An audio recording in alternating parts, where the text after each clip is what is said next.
Prodi PG PAUD kampus IKIP Siliwangi Bandung yang bertempat di Cimahi. Nah, untuk kali ini saya akan sedikit wawancara kepada tokoh masyarakat, tepatnya kepada DKM di Masjid Desa Margomulya mengenai adaptasi baru kebiasaan sosial di masyarakat, terkhususnya di lingkungan masjid.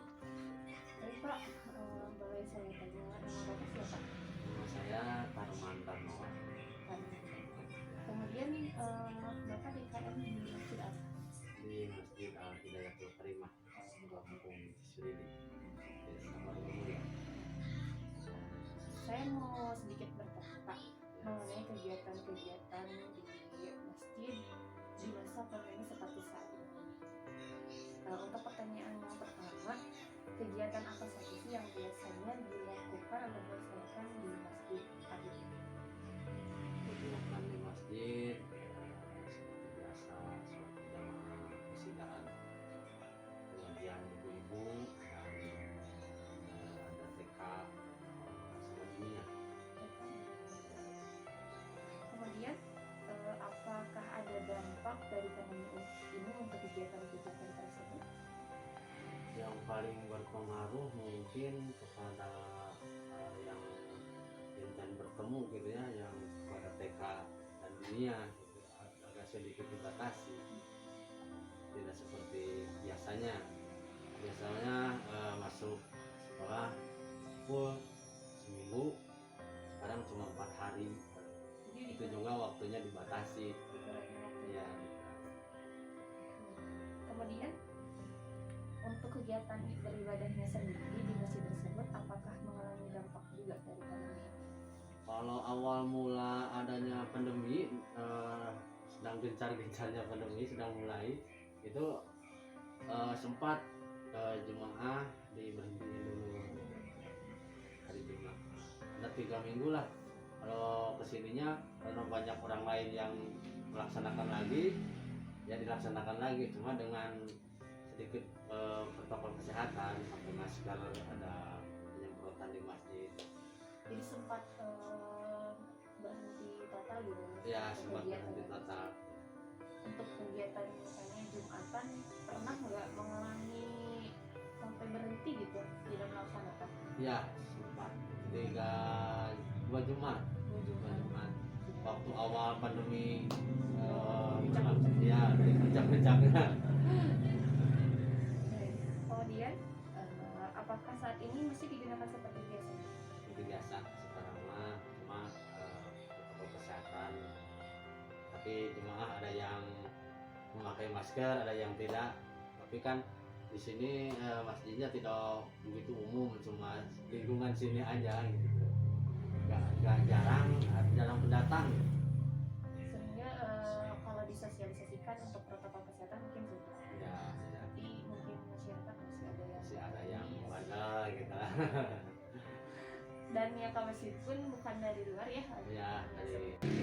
Menurut Bapak, apakah dampak positif dan negatif dengan kegiatan beribadah pada masa pandemi saat ini? Kalau dampak positif hampir nggak ada ya. Mungkin masyarakatnya aja yang jemaah yang lebih memperhatikan kesehatan. Kalau dampak negatifnya sih banyak. Seperti apa saja? Dampak negatifnya jadi jarang ke masjid. Iya kan, takut gitu. Takut bergerombol kan di masjid, pastinya berkumpul. Biasanya berkumpul, ngobrol sambil sedikit ada masukan ilmu, sekarang nggak ada. Mungkin itu aja.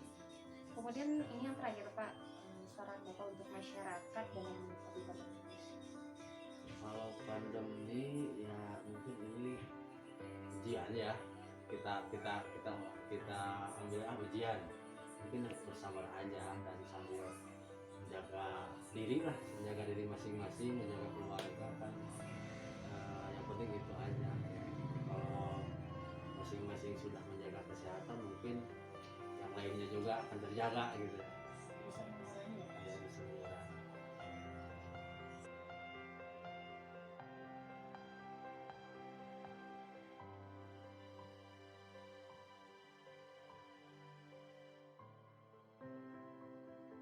Assalamualaikum warahmatullahi wabarakatuh. Waalaikumsalam warahmatullahi wabarakatuh.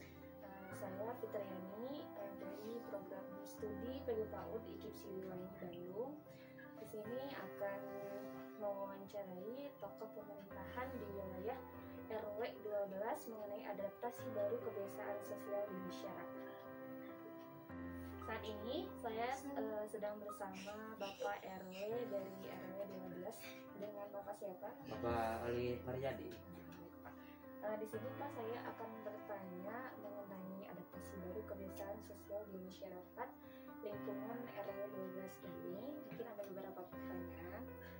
Untuk pertanyaan pertama, berapa jumlah wilayah RT di lingkungan RW 12 ini? Ya, kalau di sini di RW 12 ada 5 RT gitu. Yang terdapatnya gitu. Kemudian ada kira-kira ada berapa keseluruhan jumlah warga? Kurang lebih ada 240 kakak. 140 kakak. Kemudian yang kedua dampak dari pandemi ini apa sih yang dirasakan masyarakat sendiri di wilayah RW 12? Ya kalau dampaknya negatif sekali gitu ya. Dari tadinya penghasilannya ada, dari orangnya biasa-biasa aja. Bepergianlah jauh atau cari kerja jauh. Sekarang jadi dampaknya terasanya ekonomi menurun sekali gitu lah di lingkungan. Khususnya di 12 ini. Ya sekarang banyaknya ya kurang memuaskan di sehari-hari lah gitu lah. Dari lebih banyak dirasakan dari dampak ekonomi. Ekonomi ya paling banyaknya gitu. Kan banyaknya orang anak-anak atau ibu-ibu bapak-bapaknya kerjanya di luar lah gitu. Tapi sekarang jadi gimana gitulah tertahan sama itu gitu, pandemi itu gitu. Jadi terbatas sama pada pandemi gitu. Kemudian yang ketiga, di wilayah ini adakah yang terkonfirmasi COVID? Di sini kemarin ada sedikitnya ada 6 orang lah gitu yang tapi itu cuma ya apalah ya terlalu lah gitu ya, cuma 2 atau 3 hari lah gitu terasanya gitu. Tahu lah kalau ini Mungkin dengan isolasi isolasi mandiri biasa aja lah di rumah gitu. Kalau dari luar enggak lah gitu. Tidak ada yang sampai parah sampai dibawa. Enggak ada. Cuma di isolasi aja di rumah.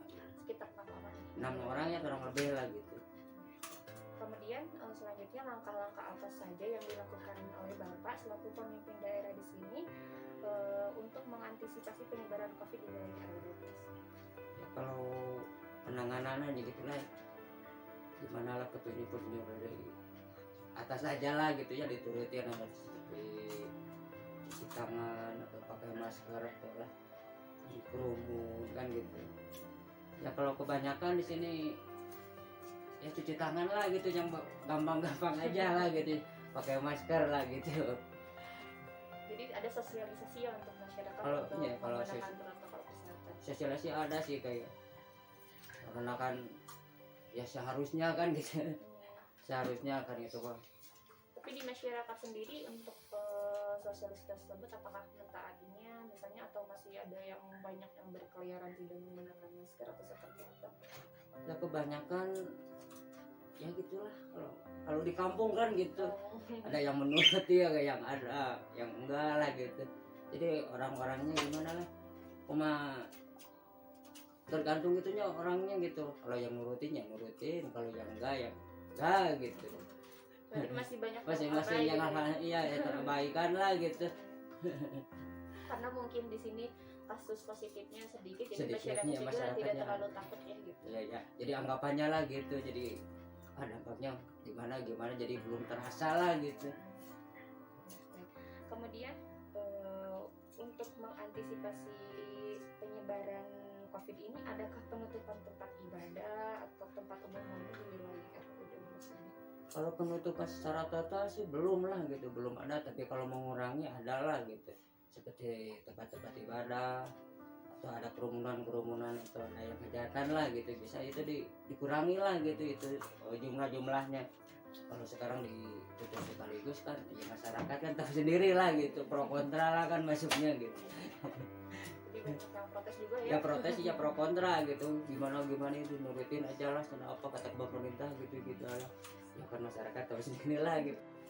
Kemudian Pak, adakah bantuan dari pemerintah kepada masyarakat pada saat pandemi seperti ini? Bantuan ada sih alhamdulillah lah, dari desa, dari provinsi, dari kabupaten, alhamdulillah ada. Kalau seperti ya sembako gitulah, makanan ringan lah gitu ada pasti, tiap itunya tiap bulannya ada lah. Terus ya bantuan uang lah apa ada gitu. Itu apakah merata atau hanya untuk orang-orang tertentu, misalnya yang menengah ke bawah atau seperti itu? Ya kalau merata, kalau enggak sih, jadi tergantung dari sananya aja, yang datangnya apa-apanya gitu ya. Orangnya sih ya gak merata aja, tapi di lingkungan adalah pemerataan lah gitu, supaya yang tidak kebagian dapat kebagian, yang enggak ya jadi merasakan lah gitu, yang itu jumlahnya cuma sedikit gitu yang dapatnya gitu. Jadi di sama bapak mungkin diatur-atur Ya diatur-atur di lingkungan lah gitu, supaya yang dampaknya semuanya terdampak lah gitu, maksudnya saling merasakan. Tapi sebenarnya kalau bantuannya sama si A si B gitu kan, tapi semuanya kan ya kebagian lah, ya sedikit juga gitu. Untuk pertanyaan terakhir, perubahan perilaku atau kebiasaan yang terjadi di masyarakat selama pandemi ini seperti apa Pak? Perubahannya sih orang-orang atau ibu-ibu, bapak-bapaknya ya tergantung itunya lah, itu tergantung orang-orangnya lagi gitulah, ada yang menanggapi ada enggaknya lah gitu. Tapi kalau perubahan sih banyak, seperti ekonomi atau seperti kerumunan itu kan nggak ada lah gitu, jadi gimana jadi berkurang. Tadinya orang-orangnya kan sosialisasinya lah banyak lah gitu di sini, biasa gromo jadi nggak ada lah, jadi sepi lah, kalau udah sepi lah gitu, di lingkungannya jadi mendiam diri lah gitu orang-orang gitu. Cuma itulah kalau adaptasinya gitu, jadi ada dampaknya nggak terasa lah gitu, udah biasa lah kalau kalau ibu bapak-bapaknya udah jadi terbiasa lah gitu, Jadi terbiasa mengurangi kerumunan lah gitu. Baik Pak, terima kasih untuk Sama-sama. wawancara saat ini. Mudah-mudahan pandemi ini cepat berakhir agar semuanya kembali Amin.